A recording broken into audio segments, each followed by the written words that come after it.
Minha diretoria, a decisão da diretoria do Vasco foi a mais fácil, a mais possível, a mais rápida e a que mais tira o cu da reta possível. Demitiu o Ramon Dias e o Emiliano Dias. Foi lá, pegou a comissão técnica e falou: a culpa é de vocês, sai logo depois do jogo, não demorou nem 20 minutos depois do jogo, que eu acho razoavelmente aceitável.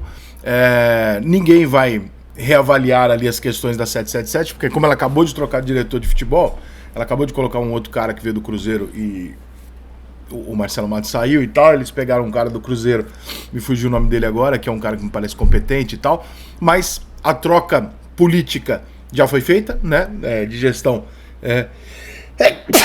desculpem, já foi feita, e agora vem a troca da comissão técnica. É o que dá para fazer? Não era só isso, mas é o que dá para fazer de emergencial, não tem como o Ramon Dias ficar. Eu acho que o Ramon Dias foi um treinador no Vasco que, com o espírito de luta que ele colocou no time do Vasco, em determinado momento do Brasileiro do ano passado, eu acho que ele enganou muito o vascaíno. Tá? Eu não acho que ele fez um mau trabalho, mas eu acho que ele sempre passou muito longe de fazer o trabalho que alguns vascaínos viam nele. Nos últimos 5 jogos, por exemplo, do ano passado, para não cair, ele ganhou 1. Então, assim, o Vasco correu enorme chance de ser rebaixado no ano passado.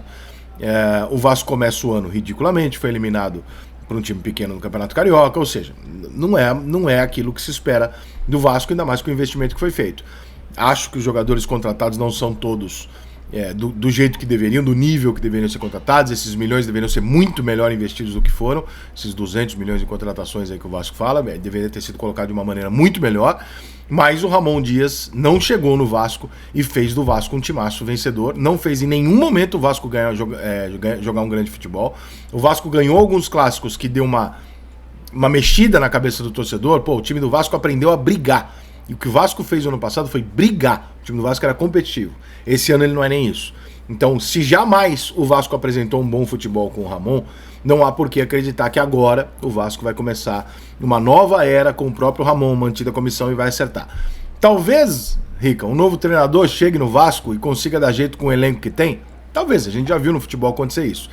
É provável? Não. É provável que ele consiga fazer mais ou menos o que o Ramon Dias fez.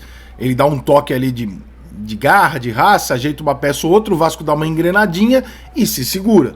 O Vasco dificilmente vai voar. Essa semana agora tem jogo contra o Fortaleza. A probabilidade do Vasco ter problemas lá é muito grande, né? Muito grande. O Fortaleza acabou de golear o Boca Juniors, está muito bem. O Vasco não está nada bem, então... Aí você pergunta, mas quem seria o treinador do Vasco nesse momento? Cara, no meio do campeonato, não adianta você fazer trabalho de longo prazo.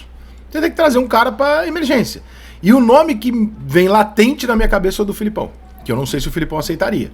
Tá? Mas o nome que você fala assim, pô, um cara que eu sei que vai chegar aqui, que aguenta o tranco, aguenta a pressão, imprensa, os jogadores respeitam pra caralho, pô, o cara é um ídolo e tal, conhece pra caralho de futebol, conhece pra caralho desse tipo de cenário e tal, o Filipão é esse cara. Se o Vasco vai conseguir convencer o Filipão, se o Vasco vai buscar um novo técnico gringo, se o Vasco vai apostar num treinador mais novo, eu não sei. A única coisa que eu tenho certeza é, nesse momento, o Vasco não pode se dar o luxo de testar um treinador. Essa é a única certeza que eu tenho. Ou o Vasco vai dar uma sorte do tamanho do mundo, ou o Vasco vai para aqueles 90% de chance, que é isso dar errado, chegar no meio do ano, o Vasco está na zona de rebaixamento e ter que trocar o treinador de novo.